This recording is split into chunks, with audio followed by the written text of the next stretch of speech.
지구촌 청소년 친구들, 좋은 아침입니다. 시험 기간인데 또 피곤할 텐데 또 이렇게 유튜브로 또 큐티톡톡 이게 들어와서 하나님의 말씀을 사모하는 우리 친구들, 너무 자랑스럽고 너무 멋진 것 같아요.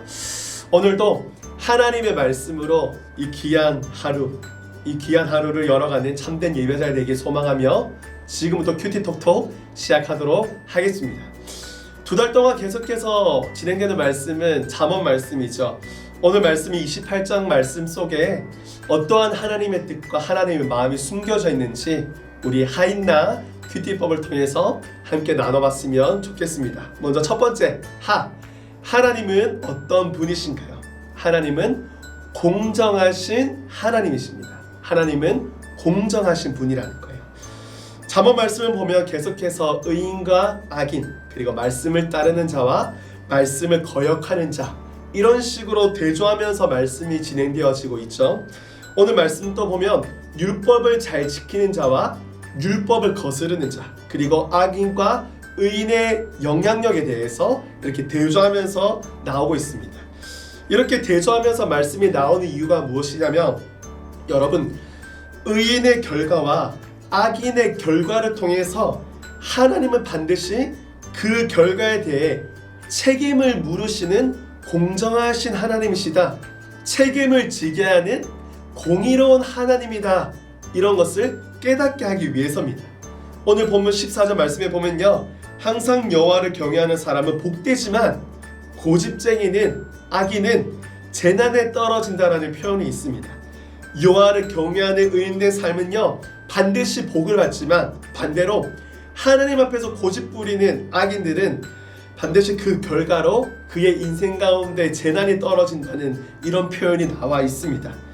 의인의 결과는 하나님의 보호하심을 받지만 악인의 결과는 재난과 고통이라는 것을 우리는 잘 알 수 있습니다. 하나님은 공정하시고 공의로운 분이라는 것을 우리는 늘 기억하면서 살아가야 될 줄 믿습니다. 자, 두 번째, 그렇다면 오늘 본문에 나오는 인간의 모습은 어떠한 모습일까요? 앞에서도 이야기했듯이 오늘 본문에 인간 한 종류의 인간이 나오는 것이 아니라 두 종류의 인간이 나옵니다. 쉽게 얘기해서 의인과 악인이죠. 4절부터 8절까지 말씀을 보면요, 계속해서 강조하는 단어가 있어요. 바로 법이에요. 이 법은 하나님의 법이 될 수도 있고 세상의 법도 될 수가 있습니다. 쉽게 이야기하면 의인은요 법을 잘 지키는 자고, 악인은 법을 무시하는 자라고 표현하고 있습니다. 법을 잘 지킨다는 뜻은 무엇일까요? 법을 잘 지키면 당연히 그 사람의 인생 가운데 제약이 많이 따르겠죠. 그만큼 법을 잘 지킨다는 것은 피곤한 거예요. 하고 싶은 일을 마음대로 하지 못한다는 말도 될 수가 있습니다. 그렇지만 법을 잘 지킴을 통하여서 나의 피곤함과 나의 희생을 통하여서 반드시 누군가는 유익을 본다는 것을 우리는 알아야 합니다. 누가 유익을 볼까요? 당연히 우리의 옆에 있는 이웃들이 유익을 보겠죠. 내가 법만 잘 지키면요 많은 사람이 함께 더불어서 살아갈 수 있다고 우리는 알 수 있습니다. 그러므로 하나님의 법을 잘 지키는 것이 곧 이웃을 잘 섬기는 인생이고요, 하나님의 법을 어기는 것이 곧 이웃을 힘들게 하며 피해를 주는 인생이라고 오늘 말씀에 표현하고 있습니다. 그만큼 성경에서는요 법을 대하는 우리의 자세가 얼마나 중요한지, 그리고 그리스도인들은 그 법을 어떻게 따르며 지켜나가야 되는지 아주 잘 표현하고 있다고 해도 과언이 아니죠. 자, 마지막 세 번째, 오늘 제일 중요한 거죠. 오늘 말씀이 우리에게 주는 교훈이 무엇일까요? 마지막, 하나님의 율법을 잘 지키며 이웃에게 선한 영향력을 끼치는 사람이 되자. 여러분, 10계명에 보면요 10가지 계명 중에서 5번째 계명부터 마지막 10번째 계명까지는 무엇을 이야기하고 있는지 아십니까? 내 부모를 공경하라, 살인하지 말라, 간음하지 말라, 도둑질하지 말라, 네 이웃에 대해서 거짓 증언하지 말라, 그리고 네 이웃의 집을 탐내지 말라. 다 뭐죠? 이 6가지 계명의 핵심은요 네 이웃을 사랑하라입니다. 이게 곧 하나님의 말씀이자 하나님의 율법이자 하나님의 계명이라는 거예요. 우리 인간은요 기본것만 잘 지키며 살아가면 선한 영향력을 끼칠 수 있어요. 어떤 화려한 일을 하는 것이 아니라 진짜 사람의 기본된 도리, 기본권만 잘 지키면 옆 사람들에게 선한 영향력을 끼칠 수 있다는 거예요. 그런데 여러분, 그 기본권을 지키는 게 너무나도 어렵다는 게 문제예요. 왜 이렇게 기본권을 지키는 것이 어려울까요? 그 답은 성경에 나와 있죠. 우리 모든 인간은 죄인이기 때문이에요. 원죄를 가지고 태어난 죄성이 있는 죄인이기 때문이죠. 그렇기 때문에 내 힘으로 선하게 살아갈 수 있다는 것은 다 거짓말입니다. 왜? 내 안에 갖고 있는 기본이 베이스가 죄이기 때문이에요. 그렇기 때문에 내 힘으로는 절대 의인이 될 수 없고 내 힘으로는 법을 잘 지킬 수가 없다는 거예요.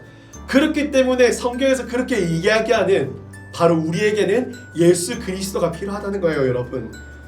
죄로부터 멀어지는 방법은 다른 것이 아닙니다. 내가 노력하는 것이 아닙니다. 예수님의 보혈로, 예수님의 그 십자가의 사랑으로 내가 정결하게 되어질 때에 그때의 죄로부터 멀어질 수 있는 겁니다.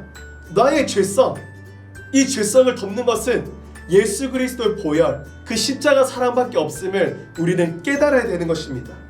그렇기 때문에 우리 인간에게는 겸손함이 필요한 거죠.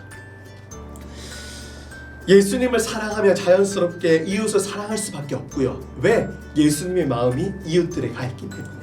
예수님의 마음이 가난한 자들과 약한 자들에게 가 있기 때문에. 그리고 이웃을 사랑하며 자연스럽게 우리는 죄로부터 멀어질 수 있고요. 죄로부터 멀어진다는 그 말이 즉슨 의인된 삶을 살아갈 수 있다는 거예요.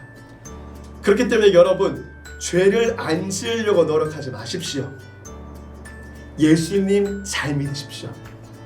예수님 십자가 잘 붙드십시오. 그럴 때에 우리는 자연스럽게 죄로부터 멀어질 수 있습니다. 그렇게 살아갈 때에 우리는 이웃들에게 정말 복음을 전하는 참된 선한 영향력을 끼칠 수 있는 사람이 될 수도 있고요. 이 복음이라는 것은 입술로만 전하는 것이 아니라 우리의 선한 행동을 통해서, 선한 모습을 통해서, 그 영향력을 통해서 전할 수 있다는 사실을 깨닫고 오늘도 그러한 의인된 삶을 갈망하며 예수님 보혈 의지하며 살아가는 저와 여러분 되기를 주님의 이름으로 소망합니다. 기도하겠습니다. 하나님 감사합니다. 오늘 말씀을 통하여서 의인으로 살아갈 수 있는 방법, 그리고 의인이 어떻게 하면 선한 영향력을 끼칠 수 있는지 우리가 말씀을 통해서 살펴보았습니다. 그렇습니다. 주님, 하나님께서는 법을 잘 지키는 것이 의인된 삶이라고 말씀하셨고 5계명부터 10계명까지 이웃을 사랑하라고 우리에게 말씀하셨습니다. 주님, 우리 마음 가운데에서는 죄로부터 이길 수 있는 능력이 없음을 고백합니다. 그렇기 때문에 오늘도 완전한 능력 되시는 예수 그리스도 보혈, 그 보혈을 의지하며 내가 정결해지기 소망합니다.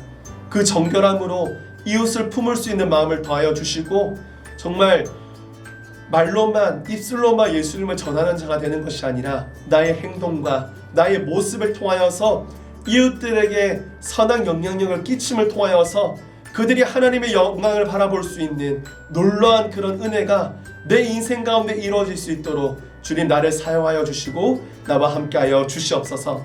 감사드리며 예수 그리스도 이름으로 기도드립니다. 아멘.